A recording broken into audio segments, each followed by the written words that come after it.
Hello everyone! Welcome to Serpente Sunday for June 13th, 2021. I am Lori with Behavior Education, and I am joined today by our Darwin carpet python, Asgard, and we're going to talk to you about what our current biosecurity and quarantine procedures are for adding new snakes to our family.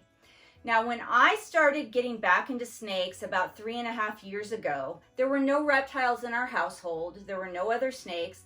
I got 4 carpet pythons, all from the same place on the same day. I brought them home, I put them in enclosures, and we started our life together as a family.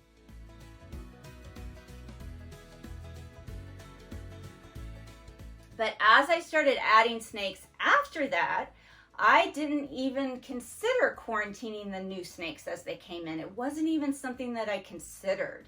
But as I started learning more about proper husbandry and biosecurity when it comes to reptiles, as I started gaining more knowledge, I started progressing my biosecurity and quarantine procedures. So just as I am always progressing my care, my keeping, my training, and my enrichment for the snakes,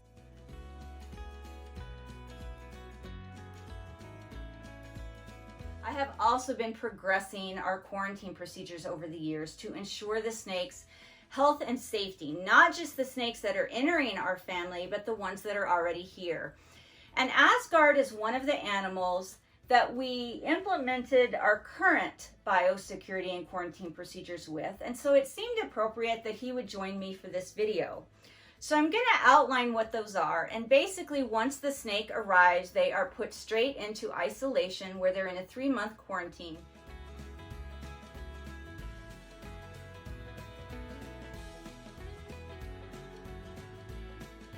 And during that time, not only am I observing them here, but they also get a wellness check at our veterinarian.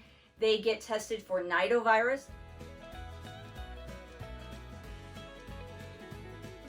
anything else that would be species appropriate for the type of snake that they are. And if they don't already arrive microchipped, or I don't microchip them here, then they get microchipped at our veterinarian. So I'm going to walk you through that a little bit, step by step, and I'll just show you some photos and some videos of these different steps. They won't all be with Asgard. They will be with the various snakes that we've added to our family over the past year that we've implemented these specific procedures. But I want you to remember that this is not always how we did it. We failed basically at biosecurity and quarantine when we first started adding snakes, and we have slowly progressed to using the system that we have now. And there is always more that we can do in the future to ensure greater health, safety, and security for the animals joining our family.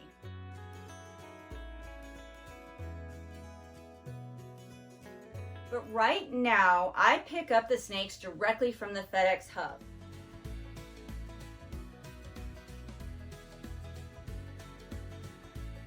And I immediately open them. We have a cargo van that's been used to transport not only reptiles, but miniature horses, goats, pigs, dogs. It just has the driver's seat and a passenger seat, and the whole back is open. And so I am able to use that basically as the intake room, and I do that right in the FedEx parking lot.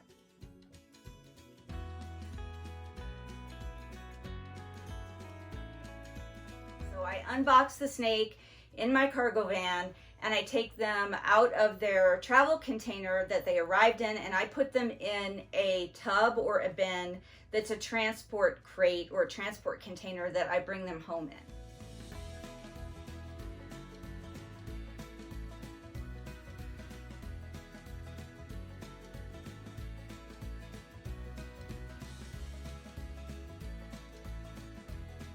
And I throw away everything that arrived with them. I throw away all of the packing material, and I throw away the box that they arrived in. I don't even bring it here to the facility. So they ride home in their transport tub. And then I bring them in, and I'm able to bring them in a back door to the home that goes right into a laundry room that is attached to our isolation or quarantine room.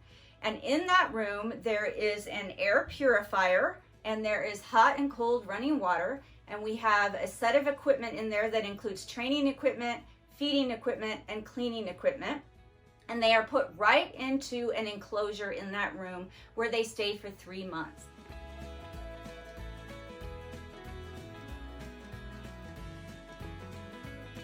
And during that 3 months, I am able to observe their behavior.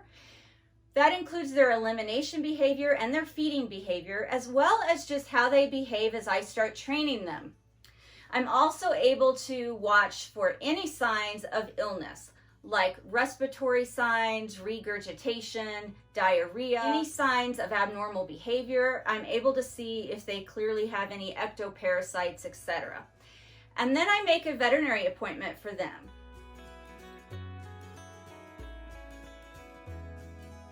And our reptile veterinarian is Critter Care Animal Hospital in Centennial, Colorado, and they're excellent.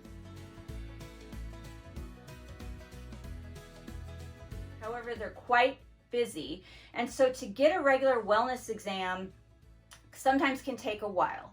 So for example, a recent animal that arrived here on April 21st, in between my schedule and Critter Care schedule, we weren't able to get that animal in for their wellness exam until June 6th. So that was a few weeks between the time that the animal arrived and the time that they went to the vet for their intake exam. However, during that time, I was watching for all of those things that I previously stated, as well as I was able to collect a stool sample, and I could drop that stool sample off anytime and have the animal checked for endoparasites.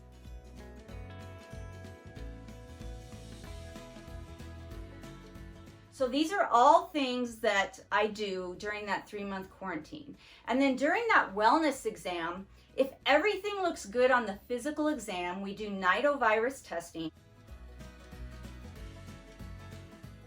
or any other species appropriate testing for the type of snake that it is. And if I haven't already microchipped the snake or it did not arrive already microchipped, we go ahead and have the veterinarian do it then.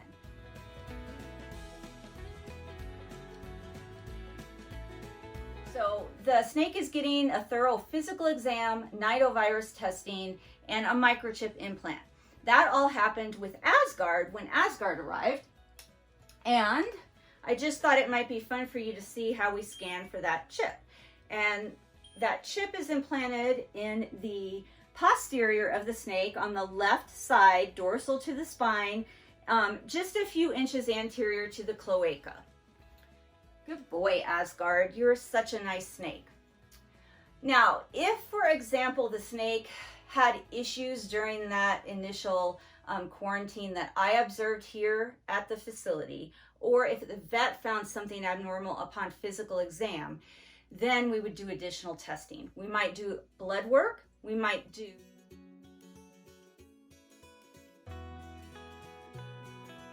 a swab of the saliva to have that checked for any bacteria.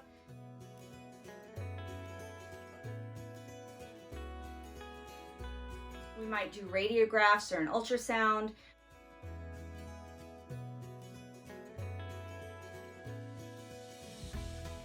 But we don't do those extra things unless there's a reason to. So the basics for Asgard when he arrived was to just go in our isolation room and be observed by me, to have a fecal check done, then to go to his wellness exam where he got a thorough physical, he got a nidovirus test, and that is with a choanal swab that they send into a lab, and then he got a microchip.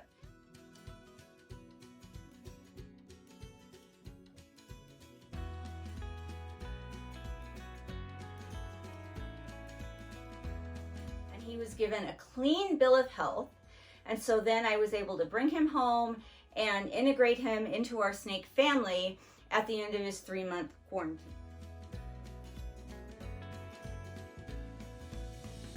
Now, why did I choose 3 months? That I thought was a reasonable time for me to not only observe the animals, but to get the animals in for their veterinary exam, to get them settled in and started in training so that I could learn what was normal behavior and what wasn't, to get them on a normal feeding schedule so that I was able to watch that behavior. It was long enough for them to eliminate, so I was able to do fecal checks.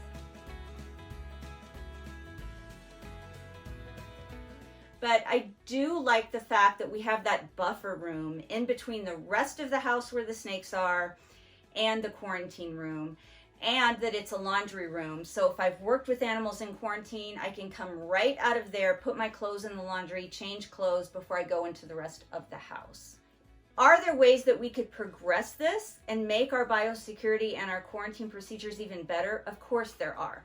I would love to have a completely separate building to quarantine the animals in, or I would like to have a completely separate air handling unit for the room that they're in instead of just an air purifier. So what else could we do to progress our quarantine procedures in the future as we have more resources, which include space and finances? We could extend our quarantine period from 3 months to longer so that we would be able to get repeated fecal samples and repeat those fecal tests just to make sure that we haven't missed something in the stool sample due to the parasitic lifestyle of whatever they might be infected with. We could also do repeated nidovirus testing just to make sure that the original test wasn't a false negative. And if we had the finances, we could just go ahead and do saliva culture and lab work just so that we had a baseline, just as a routine, to make sure that there's nothing going on that we haven't observed on physical examination. Right now, what we're able to do based on our logistics, our space, and our financial resources is to put them in an isolation room with an air purifier that has a buffer room between that room and the rest of the house.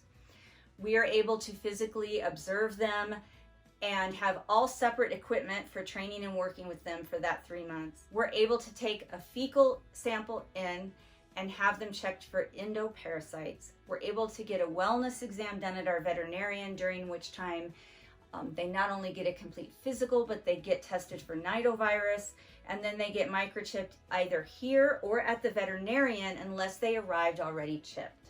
If you have any questions about anything we're doing here, if you have suggestions about ways that we could improve without adding space or finances, I'm always happy to hear those suggestions, because as I said, we didn't start out this way. I started out with no quarantine or biosecurity procedures at all for the snakes.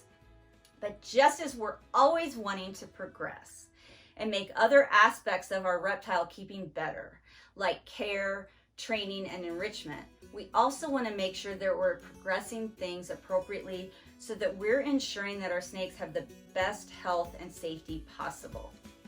Thank you everybody for watching, and until next time, everybody please remember to be kind and love your animals.